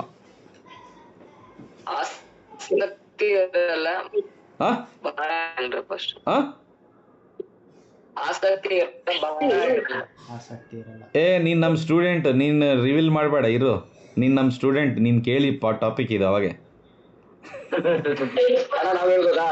ಬೇಡ, ಇಂಟ್ರೆಸ್ಟ್ ಇರಲ್ಲ, ಕೆಲವರಿಗೆ ಇಂಟ್ರೆಸ್ಟ್ ಇರಲ್ಲ, ಅದಕ್ಕೆ ಬರಲ್ಲ ಸರ್. ಕೆಲವರಿಗೆ ಇಂಟ್ರೆಸ್ಟ್ ಇಲ್ಲ. ಓಕೆ, ಒಬ್ಬರು ಭಯ, ಇನ್ನೊಬ್ಬರು ಇಂಟ್ರೆಸ್ಟ್ ಇಲ್ಲ. ಬೇರೆಯವ್ರು ಹೇಳ್ರಿ. ನೀನು ನಮ್ಮ ಸ್ಟೂಡೆಂಟೇ, ಹೇಳ್ಬೇಡ, ಸುಮ್ಮನೆ ಇರು. ರೈಟ್. ಈಗ ಯಾಕೆ ತುಂಬ ಜನ ಸುವಾರ್ತೆ ಸೇವೆಯಲ್ಲಿ ಭಾಗಿಯಾಗಲ್ಲ ಅಂದರೆ, no passion, no burden. 2 reasons. ಭಾರ ಇಲ್ಲ, ಆಸಕ್ತಿ ಇಲ್ಲ. ಇವರು ಪುಷ್ಪಟಾಕಿ ಕ್ರೈಸ್ತವರು. ಇವ್ರು ಯಾರು ಗೊತ್ತಾ? ಆಸಕ್ತಿ ಇಲ್ಲದವರು, ಭಾರ ಇಲ್ಲದವರು. ಭಾನುವಾರ ಚರ್ಚಿಗೆ ಹೋಗ್ತಾರೆ, ಚೇರ್ನ ಬಿಸಿ ಮಾಡಿ ಬರ್ತಾರೋ. ಈಗ ಈ ಕುದುರೆಗಳು ಚೇರ್ ಬಿಸಿ ಮಾಡಲ್ಲ. ಈಗ ಈ ಕುದುರೆಗಳು ಪಟ್ಟಣಗಳನ್ನು ಪವಿತ್ರಾತ್ಮನ ಬೆಂಕಿಯಿಂದ ಸುಡಕ್ಕಿದ್ದಾರೆ. ಯಾಕೆ? ಈಗ ನಾವು ಇಲ್ಲಿ ಈ 20 ದಿವಸ ತ್ಯಾಗ ಮಾಡಿ ಯಾಕೆ ಬಂದಿದ್ದೇವೆ ಅಂದರೆ, only 1 reason: for the perishing soul, for the kingdom of God. ಆಸಕ್ತಿ ಇಲ್ಲದವರು, ಭಾರ ಇಲ್ಲದವರು ಭಾನುವಾರ ಚರ್ಚಿಗೆ ಹೋಗ್ತಾರೆ. ಸೋಮವಾರದಿಂದ ಶನಿವಾರವರೆಗೆ ಅವರು ರಿಟೈರ್ಡ್ ಆಗಿಬಿಡ್ತಾರೆ. ದೇವರಿಂದ, ಸಭೆಯಿಂದ, ಆತ್ಮಿಕ ಜೀವಿತದಿಂದ ಅವರು ಪಾಸ್ ಬಟನ್ ಒತ್ತಿ ಹೋಗ್ಬಿಡ್ತಾರೆ ಅವರು. ಆಸಕ್ತಿ, ಭಾರ ಇಲ್ಲದವರು. ನನಗೆ ಯಾರೋ ಕೇಳಿದರು, ಪಾಸ್ಟರ್ ಭಾಷಾ, ಏನು ನೀನು ಇಷ್ಟು ಬೈಬಲ್ ಸ್ಕೂಲ್ಸ್ ಮಾಡ್ತೀಯಲ್ಲ, ಏನು ನಿನಗೆ ಎಲ್ಲಿಂದ ಬಂತು ಇದು? ಯಾರಲ್ಲ, ನನ್ನ ಸ್ನೇಹಿತನ ಕೇಳ್ದ, ಕहाँ से आया तुझे ये ಬರ್ಡನ್ कहाँ से आया? ನಾನು ಒಂದೇ ಹೇಳ್ತೀನಿ, ನನ್ನ ಫ್ರೆಂಡಿಗೆ ಯಾವಾಗಲೂ ಹೇಳ್ತೀನಿ, ಏನು ಗೊತ್ತಾ? ನಾನು ಪ್ರತಿದಿನ ದೇವರಿಗೆ ಒಂದೇ ಕೇಳ್ತೇನೆ, ನನ್ನಲ್ಲಿರುವ ಆಸಕ್ತಿ ಅದು ಇನ್ಕ್ರೀಸ್ ಆಗಬೇಕು, ಅದು ಡಿಕ್ರೀಸ್ ಆಗಬಾರ್ದು, ಅದು ಕಡಿಮೆ ಆಗಬಾರ್ದು. ನೋಡ್ರಿ ಪ್ರಿಯರೇ, ಆಸಕ್ತಿ ಎಂಥದ್ದು ಗೊತ್ತಾ? ಇದು ಆಸಕ್ತಿ ಅನ್ನೋದು ಏನು ಗೊತ್ತಾ? ಇದು ಪ್ಯಾಷನ್ ಅನ್ನೋದು ಏನು, ಇವತ್ತು ಬಂತು, ಇವತ್ತು ಹಾರದೆ, ಹಿಂಗ ಕೆಲವ್ರಿಗೆ ಆಸಕ್ತಿ ಬರ್ತದೆ ಯಾವಾಗ ಗೊತ್ತಾ? ಪ್ರಸಂಗ ಕೇಳಿದಾಗ, ಏನೋ ರಿವೈವಲ್ ಮೀಟಿಂಗ್ ಹೋದಾಗ, ಯಾರೋ ಒಬ್ಬ ಪ್ರವಾದಿ ಏನೋ ಒಂದು ಪ್ರವಾದನೆ ಹೇಳ್ಬಿಟ್ರೆ ಆಯಿತು, ಅವಾಗ ನೋಡ್ಬೇಕು ಅವರು. ಏನದು ಹಾಡಿದೆಲ್ಲದು? ಅದಲ್ಲ. ನಿನ್ನ ಪ್ರಸನ್ನತೆಯಲ್ಲಿ ಕೆ ಇಲ್ಲದೆ ಹಾರುವೆ, ನಿನ್ನ ಸಮ್ಮುಖದಲ್ಲಿ ಕೊರತೆ ಇಲ್ಲದೆ ಬಾಳುವೆ. ಹಾಡುಗಳು ಬರ್ತವೆ. ಹದ್ದಿನಂತೆ ಹಾರುವೆನು. ಯಾವಾಗ? ಪ್ರಸಂಗ ಕೇಳಿದ ಮೇಲೆ. 2 ದಿವಸ ಆದಮೇಲೆ ನೋಡಿ ಅವ್ರಿಗೆ ಹೋಗಿ ಮುಟ್ರಿ, ಹಿಂಗ ಚಳಿ ಜ್ವರ ಬಂದ್ಬಿಡ್ತದೆ. ಇಲ್ಲಾಂದರೆ ಅವ್ರು ಏನು ಹೇಳ್ತಾರೆ ಗೊತ್ತಾ? ಏನು ಲೈಫ್ ಬ್ರದರ್, ಆಯಿತು. ಟೂ ಡೇಸ್ ಕ್ರೈಸ್ತವರು. ಇದು ಹೆಂಗಂದರೆ ಬಲೂನಲ್ಲಿ ಇದು ಗಾಳಿ ಹೊಡೆದಂಗೆ, ಗ್ಯಾಸ್ ತುಂಬಿಸ್ದಂಗೆ. ಇವರು ಆಸಕ್ತಿ ಇಲ್ಲದವರು, ಭಾರ ಇಲ್ಲದವರು, ಯಾವಾಗೋ ಒಂದು ಸ್ಪೆಷಲ್ ಮೀಟಿಂಗೋಸ್ಕರ ವೇಟ್ ಮಾಡ್ತಾರೆ ಅವರು. ಸ್ಪೆಷಲ್ ಮೀಟಿಂಗ್ ಬರ್ತತೆ. ಪಂಪ್ ಹೊಡಿತಾರೆ, ಪಾಸ್ಟರು ಹೊಡಿತಾರೆ ಪಂಪು, ಸೇವಕರು ಹೊಡಿತಾರೆ. ಆವಾಗ ಫುಲ್ಲು ಬಲೂನು ಊದಲ್ಪಡ್ತದೆ. ಅವ್ರು ಯಾರೋ ಪ್ರೇಸ್ ದ ಲಾರ್ಡ್ ಹೇಳಿಲ್ಲ ಚರ್ಚಲ್ಲಿ ಅಂತ ಅಂದ್ಕೊಳ್ರಿ. ಆ ಒಂದು ಸಣ್ಣ ಪಿನ್ ತಗೊಂಡು ಬಲೂನಿಗೆ ಹೊಡೆದ್ರೆ ಏನಾಗ್ತದೆ? ಫಟ್ ಅಂತ ಹೊಡಿಲ್ಪಡ್ತದೆ. ಇವರೇ ಆಸಕ್ತಿ ಇಲ್ಲದವರು, ಭಾರ ಇಲ್ಲದವರು. ಈ ಆಸಕ್ತಿ ಇಲ್ಲದವರು, ಭಾರ ಇಲ್ಲದವರು ಸಭೆಗೆ ಭಾರ.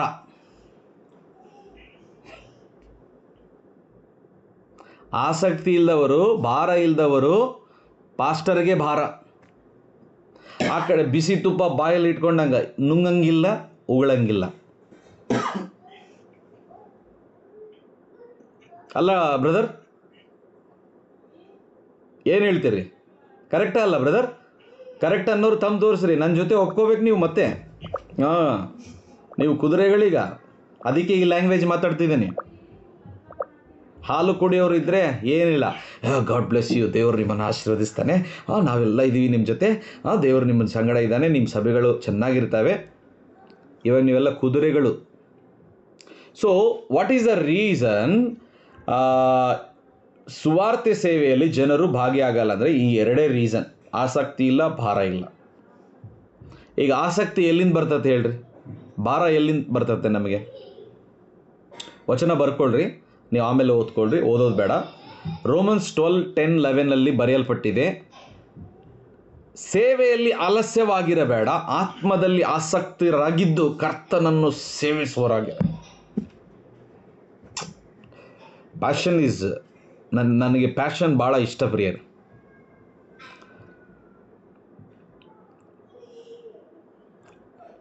ನಿಮ್ಮಲ್ಲಿ ಅದು ಬರಬೇಕಂತ ನಾನು ಹೇಳ್ತಾ ಇದ್ದೀನಿ. ಈ ಮಾತುಗಳು ನನಗೆ ಇಷ್ಟ ಅಂತ, ನಿಮಗೆ ಕೂಡ ಅದು ಇಷ್ಟ ಆಗ್ತದೆ. ಇವಾಗ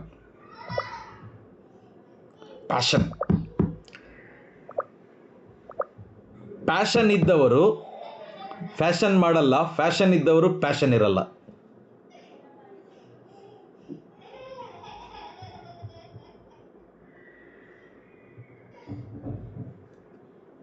ಅರ್ಥ ಆಯ್ತಾ?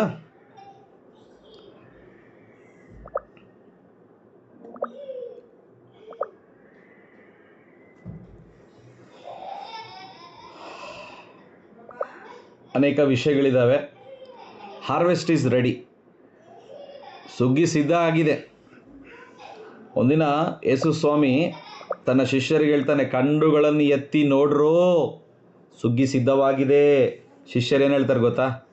ಅಣ್ಣ ಪಾಸ್ಟರ್, ಜೀಸಸ್ ಇನ್ನೂ 4 months ಐತೆ ಜೀಸಸ್ ಸುಗ್ಗಿ ಬರೋಕ್ಕೆ, ಇನ್ನೂ 4 ತಿಂಗಳೈತೆ. ಇಲ್ಲೋ ನೋಡ್ರಿ, ಕಣ್ಣುಗಳನ್ನು ಎತ್ತಿ ನೋಡ್ರಿ, ಸುಗ್ಗಿ ಸಿದ್ಧವಾಗಿದೆ. ಇಲ್ಲಿ ಸಮಾರ್ಯ ಸ್ತ್ರೀಗೆ ಯೇಸು ಸ್ವಾಮಿ ಭೇಟಿಯಾಗಿ ಒಂದು ಆತ್ಮನನ್ನು ಗೆದ್ದುಕೊಳ್ತಾನೆ. ಇದು ಪರ್ಸ್ನಲ್ ಎವ್ಯಾಂಜಲಿಸಮ್. ಈಗ ನಾವು ಸ್ಕಿಪ್ ಮಾಡೋಕ್ಕಿದ್ದೇವೆ. ಓಕೆ, ಯೇಸು ಸ್ವಾಮಿ ಸಮಾರ್ಯ ಸ್ತ್ರೀದು ಸಂಭಾಷಣೆ ನಮ್ಮೆಲ್ಲರಿಗೆ ಗೊತ್ತು ಪ್ರಿಯರೇ. 12 ಮಂದಿ ಶಿಷ್ಯರು ಯೇಸುಗೋಸ್ಕರ ಊಟ ತರಕ್ಕೆ ಪಟ್ಟಣಕ್ಕೆ ಹೋಗಿರ್ತಾರೆ. ಸಮಾರ್ಯದಿಂದ 12 ಮಂದಿ ಹೋಗಿರ್ತಾರೆ. ಒಳ್ಳೆ ಕ್ರೈಸ್ತವರು ಇವರು. ಸೊ 12 ಮಂದಿ ಹೋಗಿ ಊಟ ತರಕ್ಕೆ ಅವರು ತಿಂದು ಯೇಸು ಸ್ವಾಮಿಗೆ ಟಿಫಿನ್ ಕಟ್ಕೊಂಡು ಬರ್ತಾರೆ. ಚೆನ್ನಾಗಿ ತಿಂದು ಇವರು ಯೇಸು ಸ್ವಾಮಿಗೆ ತರ್ತಾರೆ. ಇವರು ಊಟದ ಬಗ್ಗೆ ಆಲೋಚನೆ ಮಾಡ್ತಾ ಇದ್ದಾರೆ, ಯೇಸು ಸ್ವಾಮಿ ಪರಲೋಕದ ಊಟದ ಬಗ್ಗೆ ಆಲೋಚನೆ ಮಾಡ್ತಾ ಇದ್ದಾರೆ. ಆವಾಗ ಶಿಷ್ಯರು ಹೇಳ್ತಾರೆ, ಅಯ್ಯ ಊಟ ಮಾಡಂದರೆ ನನ್ನ ಊಟ ತಂದೆಯ ಚಿತ್ತವನ್ನು ಮಾಡಿ ಮುಗಿಸುವುದೇ ನನ್ನ ಊಟ, ನನ್ನ ಆಹಾರ ಅಂತ ಹೇಳ್ತಾನೆ. ಆವಾಗ ಶಿಷ್ಯರಿಗೆ ಹೇಳ್ತಾನೆ, ಈ ಸ್ತ್ರೀ ಹೋಗಿ ಇಡೀ ಸಮಾರ್ಯದಲ್ಲಿ ಸುವಾರ್ತೆ ಸಾರಿ ಇಡೀ ಊರಿನ ಜನರಿಗೆ ಕರ್ಕೊಂಡು ಬರ್ತಾಳೆ. ನೋಡ್ರಿ ಪ್ರಿಯರೇ, ನೀವು ಒಂದು ಆತ್ಮ ಗೆದ್ದಿದರೆ ಆ ಒಂದು ಆತ್ಮದಲ್ಲಿ ಒಂದು ಕುಟುಂಬ ಇದೆ, ಆ ಒಂದು ಕುಟುಂಬದಲ್ಲಿ ಒಂದು ಪಟ್ಟಣ ಇದೆ, ಒಂದು ಊರಿದೆ. ನಾನು ನಿಮಗೆ ಕೆಲವು ಟಾರ್ಗೆಟ್ ಕೊಡ್ತೇನೆ. ಟಾರ್ಗೆಟ್ ಅಂದರೆ ಇದೇನು ಬಿಸ್ನೆಸ್ ಅಲ್ಲ. ನಾನು ನಿಮಗೆ ಒಂದು ಸವಾಲು ಹಾಕ್ತೇನೆ, ನಾಳೆ ನೀವು ಬನ್ನಿ. ನಾಳೆ ನಿಮ್ಮಿಂದ ನಾನು ಒಂದು ಕಮಿಟ್ಮೆಂಟ್ ವಿಷಯಗಳು ಕೂಡ ತೆಗೆದುಕೊಳ್ತೇವೆ. ಈ ಒಂದು ಸ್ತ್ರೀ ಇಡೀ ಪಟ್ಟಣವನ್ನು ತೆಗೆದುಕೊಂಡು ಬಂದಳು. ಏಕ ಬಹುತ್ ಭಾರಿ ಲಗ್ತಾ ಹೈ. ಅದಕ್ಕೆ ಒಂದು ಆತ್ಮನನ್ನು ಗೆದ್ದಾಗ ಆ ಆತ್ಮನನ್ನು ನೀವು ಸಿದ್ಧಪಡಿಸಿರಿ. ಆ ಒಂದು ಆತ್ಮನಲ್ಲಿ ಒಂದು ಊರಿದೆ ಪ್ರಿಯರೇ. ಓಕೆ, ಇಲ್ಲಿ ನಾವು ನೋಡ್ತೇವೆ ಯೇಸು ಸ್ವಾಮಿ ಕಣ್ಣುಗಳನ್ನು ಎತ್ತಿ ಸುಗ್ಗಿ ಕಡೆ ನೋಡ್ರಿ. ಸುಗ್ಗಿ ಸಿದ್ಧವಾಗಿದೆ, ಹಾರ್ವೆಸ್ಟ್ ಈಸ್ ರೆಡಿ. ಸುಗ್ಗಿ ಸಿದ್ಧವಾಗಿದೆ. ಬಟ್ ನಾನು ನೀನು ಆ ಸುಗ್ಗಿ ಕೊಯ್ಯಕ್ಕೆ ಭಾರ ಬೇಕು ಪ್ರಿಯರೇ. ಆ ಸುಗ್ಗಿ ಕೊಯ್ಯಕ್ಕೆ ನಮಗೆ ಆಸಕ್ತಿ ಬೇಕಾಗಿದೆ. We need passion, we need burden. ಈ ಬರ್ಡನ್ ಇದ್ದವರು ಒಂದು ಕಡೆ ಕುಂದ್ರಲ್ಲ. ಬರ್ಡನ್ ಇದ್ದವರು ಸುವಾರ್ತೆ ಸೇವೆಯಲ್ಲಿ ಭಾಗಿಯಾಗ್ತಾರೆ, ಮಿಷನ್ ಸೇವೆಯಲ್ಲಿ ಭಾಗಿಯಾಗ್ತಾರೆ. ನನಗೆ ಕೆಲವರು ಇದ್ದಾರೆ, ನನ್ನ ಒಂದು ಮಿಷನ್ ಪಾರ್ಟ್ನರ್ಸ್. ಪ್ರಾರ್ಥಿಸ್ತಾರೆ, ಎರಡನೇದು ಅವ್ರು ನಮ್ಮ ಮಿಷನ್ ಸೇವೆಗೆ ಕೊಡ್ತಾರೆ. ನಾನು ಯಾವತ್ತೂ ಕೇಳಿಲ್ಲ ಯಾರಿಗೆ, ಬಟ್ ಅವರೇ ಸ್ವ ಇಚ್ಛೆಯಿಂದ ಕೊಡೋಕ್ಕೆ ಮುಂದೆ ಬಂದಿದ್ದಾರೆ. ಇವತ್ತು ನಾವು ಸುಮಾರು 45-46 ಬ್ಯಾಚ್ಗಳನ್ನು, ಬೈಬಲ್ ಸ್ಕೂಲ್ಗಳನ್ನು ಮಾಡಿದ್ದೇವೆ. ₹1 ನಾವು ಯಾರಿಗೆ ಕೇಳದೆ ದೇವರು ಜನರನ್ನು, ಒಳ್ಳೆ ಜನರ ಮೂಲಕ, ನಮ್ಮ ಒಂದು ಸ್ನೇಹಿತರ ಮೂಲಕ ದೇವರು ಪ್ರತಿದಿನ, ಪ್ರತಿ ತಿಂಗಳು ನಂಬಿಕೆಯಿಂದ ನಾವು ದೇವರ ಮೇಲೆ ಆತುಕೊಂಡಾಗ ದೇವರ ಅದ್ಭುತ ನಾವು ಪ್ರತಿದಿನ ನೋಡ್ತಾ ಇದ್ದೇವೆ. ಎವ್ರಿ ಡೇ ಇಲ್ಲಿ ಖಾಲಿ ಆಗ್ತಾ ಇರ್ತದೆ. ದೇವರು ಯಾರಿಗೋ ಮಾತಾಡ್ತಾನೆ, ಯಾರೋ ಕಳಿಸ್ತಾರೆ. ನೋಡ್ರಿ, ಭಾರ ಇದ್ದವರು ಹುಡುಕ್ತಾರೆ ಪ್ರಿಯರೇ, ಎಲ್ಲಿ ನಾನು ಬಿತ್ತಬೇಕು. ಭಾರ ಇದ್ದವರು, ಆಸಕ್ತಿ ಇದ್ದವರು ಎಲ್ಲಿ ನಾನು ಇನ್ವಾಲ್ವ್ ಆಗಬೇಕು. ಕೆಲಸ ಮಾಡೋರು, ಬಿಸ್ನೆಸ್ ಮಾಡೋರು ಇಲ್ಲಿದ್ದಾರೆ, ಎಲ್ಲರಿದ್ದಾರೆ. ಬಟ್ ಭಾರ ಇದ್ದವರು ಅವರು ಎಲ್ಲೋ ಒಂದು ಭಾಗಿಯಾಗ್ತಾರೆ, ಸುವಾರ್ತೆ ಸೇವೆಯಲ್ಲಿ. ಅದಕ್ಕೆ ರೋಮ 10ನೇ ಅಧ್ಯಾಯದಲ್ಲಿ ನಾನು ಒಂದು ವಚನವನ್ನು ಓದಿಸಿದೆ. ಏನು ಗೊತ್ತಾ? ಕಳಿಸುವವರು ಇಲ್ಲದೇ ಇರಲಿ, ಹೋಗುವವರು ಎಲ್ಲಿ ಅಲ್ಲ. 10ನೇ ಅಧ್ಯಾಯ 15ನೇ ವಚನದಲ್ಲಿ, ಐ ಥಿಂಕ್ 15ನೇ ವಚನ ನಾವು ಓದಿದ್ವಿ ಆವಾಗಲೇ ನಿನ್ನೆ. ಕಳಿಸುವವರು ಇಲ್ಲದೇ ಇರುವಲ್ಲಿ ಹೋಗುವವರು ಎಲ್ಲಿ, ಹೋಗದೇ ಇರುವವರು ಇಲ್ಲದೇ ಇರುವಲ್ಲಿ ಸಾರುವವರು ಎಲ್ಲಿ, ಸಾರುವವರು ಇಲ್ಲದೇ ಇರುವಾಗ ಕೇಳುವವರು ಎಲ್ಲಿ. ಒಂದು ಸಾರಬೇಕು, ಹೋಗಬೇಕು, ಅಥವಾ ಏನಿಲ್ಲಪ್ಪ ನಾನು ಕಳಿಸ್ಬೇಕು. We should send people. Sending ಅಂದರೆ ಏನು? ಪ್ರಾರ್ಥನೆ ಮಾಡಿ ಕೊಡುವುದರ ಮೂಲಕ ನೀವು ಸೆಂಡ್ ಮಾಡಬಹುದು. ಎಲ್ಲೋ ನೀವು ಒಂದು ಕ್ಷೇತ್ರದಲ್ಲಿ ಭಾಗಿಯಾಗಬೇಕು, ಮಿಷನ್ ಸೇವೆಯಲ್ಲಿ, ಸುವಾರ್ತೆ ಸೇವೆಯಲ್ಲಿ. ಆಮೆನ್. ಈ ಬರ್ಡನ್ ನೆಹೆಮೀಯನಿಗೆ ಇತ್ತು ಪ್ರಿಯರೇ. ನೀವು ಆಮೇಲೆ ಓದ್ಕೊಳ್ರಿ, ಇದನ್ನು ಹೇಳಿ ನಾನು ಮುಗಿಸ್ತೇನೆ ಈಗ. ನೆಹೆಮೀಯನ ಪುಸ್ತಕ 1ನೇ ಅಧ್ಯಾಯ 1ನೇ ವಚನದಿಂದ 4ನೇ ವಚನದವರೆಗೆ ಬರೆಯಲ್ಪಟ್ಟಿದೆ. ನೆಹೆಮೀಯನಿಗೆ ಭಾರ ಇತ್ತು, ಬರ್ಡನ್ ಇತ್ತು. ಯೆರೂಸಲೇಮ್ ಗೋಡೆಗಳು ಬಿದ್ದು ಹೋಗಿದಾಗ ಕೇಳಿದಾಗ ಅವನಲ್ಲಿ ಭಾರ ಬಂತು, ಅವನಲ್ಲಿ ಒಂದು ಮನಸ್ಸು ಕುಗ್ಗಿ ಹೋಯಿತು. ಉಪವಾಸವನ್ನು ಮಾಡಿದ. ಅಳು ಯಾರಿಗೆ ಬರ್ತದೆ ಹೇಳ್ರಿ?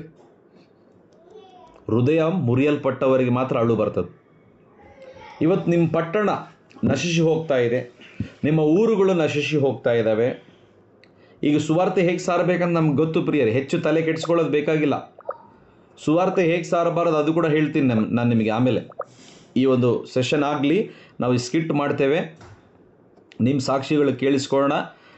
ಸುವಾರ್ತೆ ನಾವು ಹೇಗೆ ಸಾರಬಾರ್ದು ಅದು ಕೂಡ ತಿಳ್ಕೊಬೇಕು. ಯಾರ್ದನ್ನ ಮನೆಗೆ ಹೋಗಿ ನೀವು ತೆಂಗಿನಕಾಯಿ ತೆಗಿರಿ, ಊದಿನ ಗಿಡ್ಡೆ ತೆಗಿರಿ, ಬೊಟ್ಟು ತೆಗಿರಿ, ಈ ಹೂವು ತೆಗಿರಿ, ನಿಮ್ಮನ್ನೇ ತೆಗೆದು ಬಿಡ್ತಾರವ್ರು.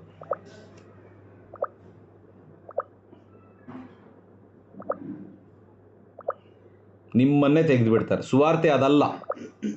Gospel is about Jesus. ಸುವಾರ್ತೆ ಯೇಸುವಿನ ಬಗ್ಗೆ, ಯೇಸುವಿನ ಪ್ರೀತಿ ಬಗ್ಗೆ. ಸೊ ಭಾರ, ಆಸಕ್ತಿ ನಮಗೆ ಎಲ್ಲಿ ಸಿಗ್ತದೆ ಗೊತ್ತಾ ಪ್ರಿಯರೇ? ಪ್ರಾರ್ಥನೆಯಲ್ಲಿ. ನೆಹೆಮೀಯನು ಪ್ರಾರ್ಥಿಸಿದ, ಉಪವಾಸವನ್ನು ಮಾಡಿದ. ಯಾರೋ ಈ ರೀತಿಯಲ್ಲಿ ಹೇಳಿದರು, ನೆಹೆಮೀಯನು ಎಷ್ಟು ದಿವಸ ಉಪವಾಸ ಮಾಡ್ದ ಅಂದರೆ ಸುಮಾರು 150 ದಿವಸಗಳು ಉಪವಾಸ ಮಾಡ್ದ. ಅಲ್ಲಿ ಮೆನ್ಷನ್ ಆಗಿಲ್ಲ 150 ದಿವಸ ಅಂತ. ಇಂಚುಮಿಂಚು 150 ದಿವಸ ನೆಹೆಮೀಯನು ಪ್ರಾರ್ಥಿಸಿದ. ಪ್ಯಾಲೇಸಲ್ಲಿ ಇದ್ದ, ಅರಮನೆಯಲ್ಲಿ ಅದನ್ನು ಬಿಟ್ಟು ಉಪವಾಸ ಮಾಡಿ ಉಪವಾಸ ಆದಮೇಲೆ ಅಲ್ಲೇ ಕೂತ್ಕೊಂಡಿಲ್ಲ ಅವನು. ಕೆಲವರು ವಿಶ್ವಾಸಿಗಳು ಬರೇ ಪ್ರಾರ್ಥಿಸ್ತಾರೆ, ಉಪವಾಸ ಮಾಡ್ತಾರೆ, ಅಲ್ಲೇ ಇರ್ತಾರೆ. ಆದರೆ ನೆಹೆಮೀಯನು ಉಪವಾಸ ಮಾಡಿ ಪ್ರಾರ್ಥಿಸಿ ಆದಮೇಲೆ ಯೆರೂಸಲೇಮ್ ಗೋಡೆಗಳನ್ನು ಕಟ್ಟುವುದಕ್ಕಾಗಿ ಜನರನ್ನ ಕರೀತಾನೆ. ಬರ್ರಿ ಬರ್ರಿ ನಾವೆಲ್ಲರೂ ಹೋಗೋಣ ಅಂತ. ಎಲ್ಲರೂ ಅವನನ್ನು ಪ್ರೋತ್ಸಾಹ ಮಾಡಿದ್ರ? ಇಲ್ಲ. ಬಟ್ ಕೆಲವರು ಅವನ ಜೊತೆ ನಿಂತ್ಕೊಂಡು ಬರ್ರಿ ನಾವು ಕೈಗೆ ಕೈ ಹಾಕ್ತೀವಿ ಅಂತ ಹೇಳಿ ಅವರು ಗೋಡೆಯನ್ನು ಕಟ್ಟಕ್ಕೆ ಹೋದರು ಅಂತ ಬೈಬಲ್ ಹೇಳ್ತದೆ. ಯೆರೂಸಲೇಮ್ ಗೋಡೆಗಳನ್ನು ಅವರು ಕಟ್ತಾರೆ. ಐ ಥಿಂಕ್ 52 ಡೇಸಲ್ಲಿ ಅವರು ಆ ಗೋಡೆಗಳನ್ನು ಕಟ್ಟಿ ಆ ಒಂದು ಯೆರೂಸಲೇಮ್ನ ಭದ್ರಪಡಿಸ್ತಾರೆ, ಅಂದರೆ ರಕ್ಷಿಸ್ತಾರೆ. ಇವತ್ತು ನಾನು ನೀವು ಈ ಭೂಮಿಯಲ್ಲಿರೋದು, ನೀವು ಹೋಗುವಂಥ ಆಫೀಸ್ಗಳಲ್ಲಿ, ನೀವು ಇರುವಂಥ ಪ್ರಾಂತ್ಯದಲ್ಲಿ ಒಂದು ನೆಹೆಮೀಯನ ಹಾಗೆ ನಾವು ಇರುವುದಾದರೆ ರಾಜ್ಯಗಳನ್ನು, ಪಟ್ಟಣಗಳನ್ನು, ಹಳ್ಳಿಗಳನ್ನು ಅಲ್ಲೋಲ ಕೊಲ್ಲೋಲವಾಗಿ ಮಾಡಬಹುದು. ಇವತ್ತು ನಾನು ಸವಾಲು ಹಾಕ್ತೇನೆ, ಈವನ್ ಇನ್ಕ್ಲೂಡಿಂಗ್ ಮೈ ಸೆಲ್ಫ್. ಏನು ಸವಾಲು ಹಾಕ್ತೇನೆ ಗೊತ್ತಾ?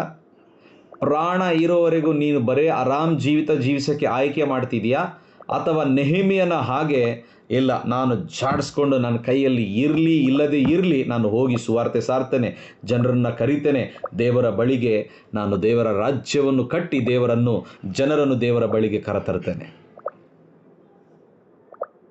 ಈ ಭಾರ ಸುಮ್ಮನೆ ಎಲ್ಲರಿಗೆ ಅಲ್ಲಿ ಸಿಗಲ್ಲ ಪ್ರಿಯರೇ. ಯಾವುದೋ ಮೀಟಿಂಗ್ ಹೋದೆ, ನನಗೆ ಭಾರ ಬಂತು, ಆಸಕ್ತಿ ಬಂತು, ಅದು ಪಂಪ್ ಹೊಡೆದಂಗೆ ಅಷ್ಟೇ, ಗ್ಯಾಸ್ ಬಲೂನ್ ಹೊಡೆದಂಗೆ ಅಷ್ಟೇ ಆ ಟೈಮಿಗೆ. ಇವತ್ತು ನಾನು 12 ವರ್ಷ ಆಯಿತು ಪರಿಪೂರ್ಣ ಸೇವೆಯಲ್ಲಿ ಬಂದು. ಈ 12 ವರ್ಷದಲ್ಲಿ ಎಷ್ಟೋ ಅವಮಾನ, ಎಷ್ಟೋ ಕೊರತೆಗಳು. ಒಂದು ಟೈಮಲ್ಲಿ ನನ್ನ ಮನೆಯಲ್ಲಿ ನನ್ನ ಮಗಳಿಗೆ ಹಾಲು ತರೋಕ್ಕೆ, ನನ್ನ ಮನೆಗೆ ರೇಷನ್ ತರೋಕ್ಕೆ, ಉಪ್ಪು ತರೋಕ್ಕೆ ದುಡ್ಡಿದ್ದಿಲ್ಲ. ನಾನು ಹಳ್ಳಿಯಲ್ಲಿ ಸೇವೆ ಮಾಡುವಾಗ ಉಪ್ಪು ಪ್ಯಾಕೆಟ್ ಯಾರೋ ಬಂದು ಡೋರ್ ಹೊಡೆದು, ನಮ್ಮ ಸಭೆಯವರು, ಆವಾಗ ನಮ್ಮ ಸಭೆ ಬರೇ 10-15 ಜನ ಇದ್ದರು. ಒಬ್ಬರು ಬಂದು ನನಗೆ ಉಪ್ಪು ಪ್ಯಾಕೆಟು, ಎಣ್ಣೆ ಪ್ಯಾಕೆಟು ಕೊಟ್ಟು ಹೋಗ್ತಿದ್ರು. ಬೆಲ್ಗಮಲ್ಲಿ ನಮ್ಮ ಆಂಟಿ ಅಂಕಲ್, ನಾವು ಅವ್ರಿಗೆ ಯಾರಿಗೆ ನಾನು ನನ್ನ ವೈಫ್ ಕಷ್ಟಗಳು ಹೇಳ್ಕೊಳ್ಬಾರ್ದಂತ ನಾವು ಸಿದ್ಧ ಆಗಿ ಪ್ರಾರ್ಥನೆಯಲ್ಲೇ ನಾವು ಎಲ್ಲವನ್ನೂ ಹೇಳ್ತಾ ಇದ್ವಿ. ಬೆಲ್ಗಮಿಂದ ಯಾವಾಗೋ ಒಂದು ಸಾರಿ ನಮಗೆ ಕೊರತೆ ಇದ್ದಾಗೆ ಅವರು, ನಮ್ಮ ಅಂಕಲ್ ಅವರು ಬಂದು ಅವರು ರೇಷನ್ ಕೊಟ್ಟು ಹೋಗ್ತಿದ್ರು. ನಾನು ಯಾವತ್ತೂ ಹೇಳಿಲ್ಲ ನಮಗಿಲ್ಲ, ಬಟ್ ನಾನು ದೇವರ ಸೇವಕನಾಗಿದ್ದೇನೆ, ನಾವು ದೇವರ ಮೇಲೆ ಆತ್ಕೋಬೇಕು. ಇದೇ ಯಾಕೆ ಹೇಳ್ತಿದ್ದೀನಿ ಅಂದರೆ, ನನಗೆ ಅನೇಕ ಸ್ನೇಹಿತರಿದ್ದಾರೆ, ಕೇಳಿದರೆ ಲಕ್ಷಗಳು ಕೊಡ್ತಾರೆ. ನಮ್ಮ ಸೇವೆ ಬಹಳ ದೊಡ್ಡದು. ನಮ್ಮ ಸೇವೆಯಲ್ಲಿರುವವರಿಗೆ ನಾನು ಕೇಳಿದರೆ ಲಕ್ಷಗಳು ಕೊಡ್ತಾರೆ. ಬಟ್ ಇವತ್ತುವರೆಗೆ 1 ರೂಪಾಯಿ ಯಾರಿಗೆ ಕೇಳ್ದಂಗೆ ನಾವು ಸೇವೆ ಮಾಡ್ತಾ ಇದ್ದೀವಿ. ಇದಕ್ಕೆ ರೀಸನ್ ಒಂದು ದೇವರು, ಎರಡನೇದು ನಂಬಿಕೆ, ನಮ್ಮಲ್ಲಿರುವಂಥ ಭಾರ, ಅದನ್ನು ನಾವು ಕಾಪಾಡಿಕೊಂಡಿದ್ದೇವೆ. ಆಸಕ್ತಿ ಏನೇ ಆಗಲಿ ನಾವು ಸೇವೆ ಮಾಡೋದು ಬಿಡೋದು ಬೇಡ. ಒಂದು ಟೈಮ್ ಬಂತು, ನನ್ನ ವೈಫಿಗೆ ಕೆಲಸ ಕಳಿಸ್ಬೇಕಂತಿದ್ದೆ, ಸ್ಕೂಲಲ್ಲಿ ಆಫರ್ ಬಂದಿತ್ತು, ಹಳ್ಳಿಯಲ್ಲಿ ನಾವು ಇರುವಾಗ. ತಪ್ಪೇನಿಲ್ಲ ಸ್ಕೂಲ್ಗೆ ಕಳಿಸೋದು. ಬಟ್ ಇವತ್ತು ಕೂಡ ಎಷ್ಟೋ ಸಾರಿ ನಮಗೆ ಅನೇಕ ಆಲೋಚನೆಗಳು ಬರ್ತವೆ, ಬಟ್ ದೇವರ ಮೇಲೆ ಆತ್ಕೊಂಡು ಪ್ರಾರ್ಥಿಸ್ತಾ ಇರುವಾಗ ದೇವರು ಹೇಳ್ತಾನೆ, ನಾನಿದ್ದೆ ನಿಮ್ಮ ಜೊತೆ. ಸೊ ಇದಕ್ಕೆ ಏನು ರೀಸನ್ ಇವೆಲ್ಲ ನಾನು ಹೇಳ್ತಾ ಇದ್ದೀನಿ ಅಂದರೆ, ನಿಮ್ಮಲ್ಲಿ ಆಸಕ್ತಿ ಇದೆ, ಭಾರ ಇದೆ ಅಂದರೆ ನೀವು ಒಂದು ಕಡೆ ಕೂತ್ಕೊಳ್ಳೋರಲ್ಲ, ದೇವರಿಗೋಸ್ಕರ ಏನೋ ಒಂದು ಮಾಡ್ತೀರಿ. ಹಸಿವೆಯಲ್ಲಿ ಕೂಡ ಏನಾದರೂ ಮಾಡ್ತೀರಿ, ಹೊಟ್ಟೆ ತುಂಬಿದಾಗ ಕೂಡ ಏನಾದರೂ ಮಾಡ್ತೀರಿ, ಶ್ರಮೆಯಲ್ಲಿ ಕೂಡ ಏನಾದರೂ ಮಾಡ್ತೀರಿ ದೇವರಿಗೋಸ್ಕರ, ಸಂತೋಷದಲ್ಲಿ ಕೂಡ ದೇವರಿಗೋಸ್ಕರ ಏನಾದರೂ ಮಾಡ್ತೀರಿ. ಈ ದೇವರಿಗೋಸ್ಕರ ಏನಾದರೂ ಮಾಡಬೇಕು ಅನ್ನೋ ಆಲೋಚನೆ ಈ ಬರ್ಡನ್ ಇದ್ದವ್ರಿಗೆ ಮಾತ್ರ ಇರ್ತದೆ.